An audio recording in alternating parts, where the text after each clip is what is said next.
Hello শিক্ষার্থী বন্ধুরা, আমি সাত্তার স্যার বলছি। গত ক্লাসে আমরা 9.1-এর 22 নম্বর অঙ্কটা পর্যন্ত করিয়েছিলাম। আজকে আমরা শুরু করব 23 নম্বর অঙ্ক থেকে। খেয়াল করো বন্ধুরা, 23 নম্বর অঙ্কটা নিশ্চয়ই তোমরা বই খুলে নিয়ে বসছো।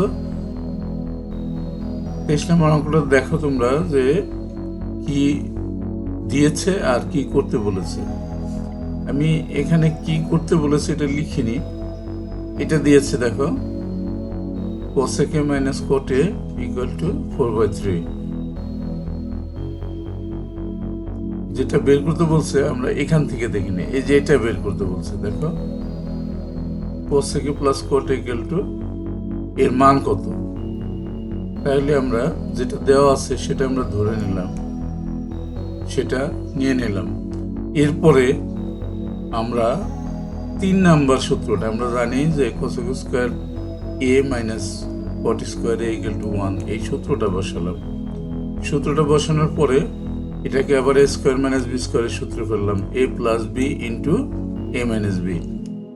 নিশ্চয়ই তোমরা বুঝতে পেরেছো। এরপরে দেখো মানটা দেওয়া আছে, মাইনাসের মানটা দেওয়া আছে, সেই মাইনাসের মানটা এখানে বসিয়ে দিলাম আমরা 4/3।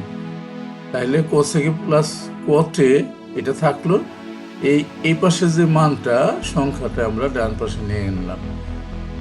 বাম পাশে গুণ থাকলে ডান পাশে গিয়ে ভাগ হয়, তাহলে 1-এর নিচে গিয়ে ভাগ হলো।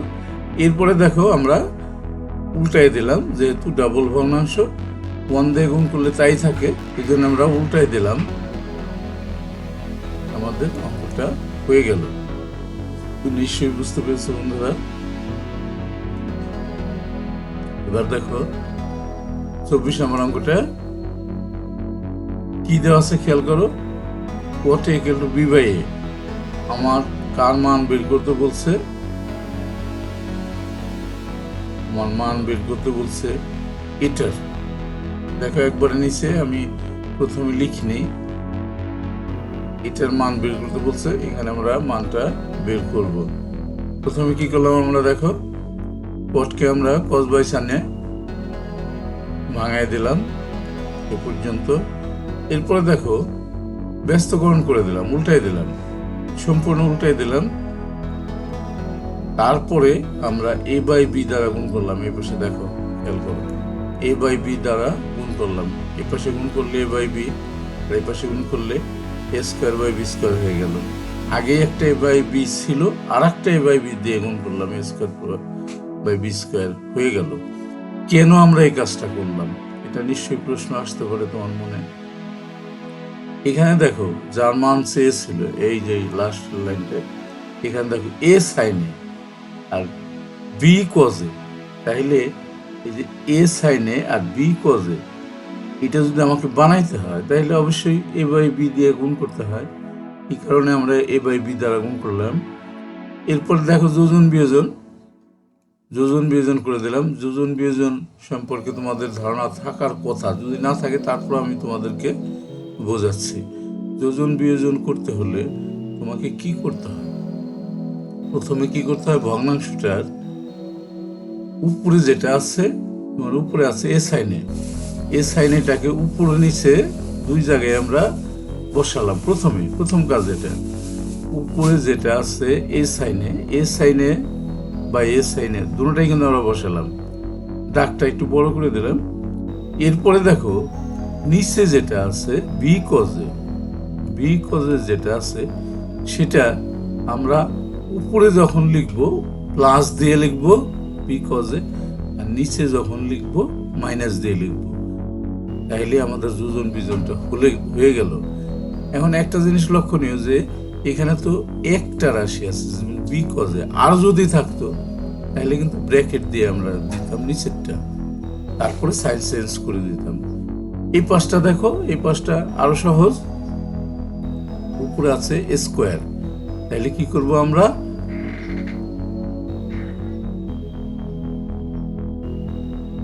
a স্কয়ারটা উপরে নিচে লিখলাম, তারপর নিচে আছে b স্কয়ার।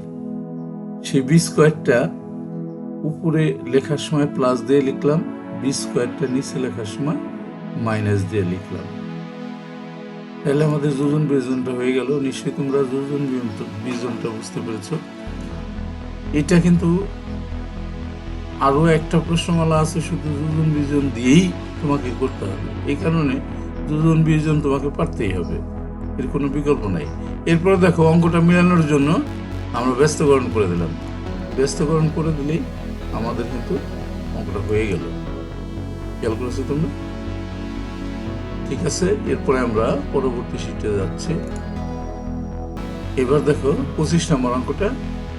25 নম্বর অঙ্কটার কিন্তু সৃজনশীল অঙ্ক। এই অঙ্কটা ক খ গ আমরা করব। প্রথমে ক দেখো কি বলছে। দেওয়া আছে কতে cosec a minus cot equal to 1/x। আমরা জানি সেই 3 নম্বর সূত্রটা আমরা নিয়ে আসলাম। cosec square a minus cot square equal to 1। এরপরে a square minus b square সূত্র ফেললাম, a plus b into minus b। এরপরে মানটা বসিয়ে দিলাম। দেখো cosec a minus cot এর মানটা আমরা 1/x বসিয়ে দিলাম। এরপরে এই পাশে গুণ থাকলে এই পাশে ভাগ হয়, এই 1/x টাকে আমরা এই পাশে নিয়ে আসলাম, 1 এর নিচে চলে গেল। তারপরে এটা ডবল ভাঙাংশে উল্টাই দিলাম। ঠিক আছে, আমাদের মানটা বেড়ে গেল। ক নম্বর অঙ্কটা কিন্তু হয়ে গেল। এবারে দেখো 25-এর খ নম্বর অঙ্কটা খেয়াল করো। 25-এর খতে কি বললো? ক হতে পাই, দুঃখিত, ক হতে পাই এই যে এই মানটা দেখো, ক হতে পাই এক্স, এটা রাখলাম, বা এটাকে আমরা সাইন কোজে ভাঙাই দিলাম। দেখো cosec মানে 1/sin, cot মানে cos/sin ভাঙাই দিলাম। এরপরে লসাগু করলাম। দেখো নিচে যেহেতু হর দুটোটা সেম আছে, তাহলে লসাগুটা আমাদের সেম হলো, সাইনে হলো। এরপরে দেখো হর দ্বারা ভাগ, লব দ্বারা গুণ আমরা বলেছিলাম।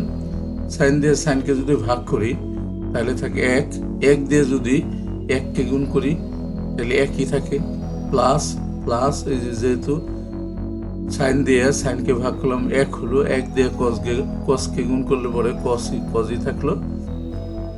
এরপরে এক্স, পরে দেখো আমরা উভয় পক্ষকে বর্গ করলাম, তাহলে হোল স্কয়ার করে দিলাম, সবাইকে স্কয়ার করে দিলাম বর্গ করে। এরপরে দেখো উপরে a প্লাস বি হোল স্কয়ারের সূত্র ফেললাম আমরা, স্কয়ার 1 স্কয়ার দিলে 1ই থাকে, 2ab বি মানে 1 গুণ করলে তাই থাকে, তারপর বি স্কয়ার মানে cos স্কয়ার। এরপরে দেখো এই পাশে এক্স স্কয়ার গুণ করলাম। এরপরে আস্থার সংখ্যার নিচে তো 1 থাকে, 1 থাকলো, আর এই পাশে যেটা আছে থাকলো। তারপরে আমরা কি করলাম দেখো, অঙ্কটা মিলানোর সুবিধার্থে তোমাদেরকে বলেছিলাম যে তোমরা বই নিয়ে বসবে, তার কারণ এই অঙ্কটা কি করতে হবে সেটা কিন্তু দেখা খুব জরুরি। এই ডান পাশে কি আছে, কোনটা আনতে হবে, সেইটার আলোকে কিন্তু আমাদের কাজটা করতে হবে। এই যে এখানে দেখো আমরা কি কাজটা করলাম, এখানে যোজন বিয়োজন করছি, কিন্তু লেখা হয় নাই, এটা কিন্তু আমরা যোজন বিয়োজনটা একটু আগে আমি ভালো করে শিখেছি তোমাদেরকে। উপরে যেটা আছে সেটা উপর নিচে প্রথমে লিখলাম আমরা, নিচে যেটা আছে সেটা উপরে লেখার সময় প্লাস দিয়ে, দেখো প্লাস 1 মাইনাস cos স্কয়ারে, আবার নিচেরটা নিচে লেখার সময় মাইনাস দিয়ে লিখে সাইনটা পরিবর্তন করে দিলাম। কিন্তু ব্র্যাকেট দিলে সাইন পরিবর্তন করতে হইতো না, পরে আরেকটা লাইন করতে হইতো, সরাসরি করলাম আমরা মাইনাস। এই যে নিচেরটা দেখো, নিচেরটা যদি মাইনাস দিয়ে গুণ করি তাহলে কি হবে, -1 প্লাস cos। আর এটা তো বুঝতেই পারছো, এক্স স্কোয়ার উপরে নিচে লিখলাম, তারপর নিচে 1 আছে, উপরে লেখার সময় +1 লিখলাম, নিচে লেখার সময় -1 লিখলাম। ঠিক আছে শিক্ষার্থী বন্ধুরা, এরপরে আমার শীটটা শেষ হয়ে গেল। এরপরে আমরা পরের পেজে যাব। এখানে কিন্তু কি হয়, এই cos স্কয়ার এ আর এই cos স্কয়ারে কিন্তু কাটা যায়। নিচে কি হয়, এই দেখো 1 আর 1 কিন্তু কাটা যায়। এরপরে উপরে থাকে কি 2 প্লাস 2 cos এ, আর নিচে থাকে কি 2 cos এ প্লাস 2 cos স্কয়ারে। পরবর্তী শিটে যাবো, এই জন্য এটা আমরা আগেই কেটে দিয়ে গেলাম।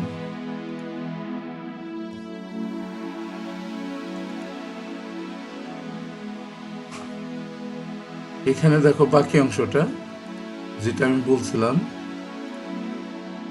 এই দেখো এই যে 2 + 2 কজে ওই পাশে কাটলাম, তারপরে এটা কিন্তু থাকলো 2 কজে প্লাস 2 কজ স্কোয়ারে।